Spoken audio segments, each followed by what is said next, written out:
So we're reviewing Kenya, we're reviewing the red list all the time, and I hope that Kenya will come off before too long.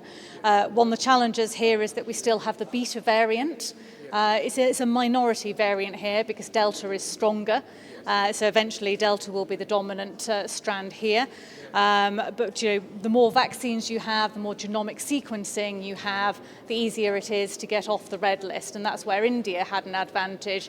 Lots of vaccinations, higher levels of genomic sequencing.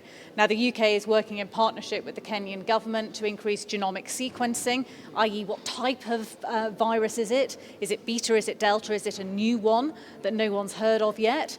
And helping with the vaccination. So as vaccinations increase, genomic sequencing increases, then we'll all have much more confidence together about how we manage COVID and hopefully coming off the red list. But I hope they will be going down. At the moment, of course, they are going up.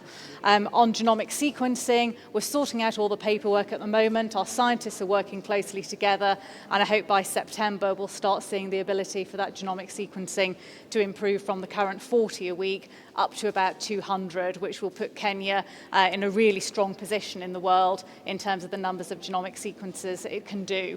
I mean, Kenya, is a global travelling hotspot. It's a central hub. It's a really important country, and we want to keep working with Kenya, get it off the red list, and help Kenya help the rest of the world manage COVID.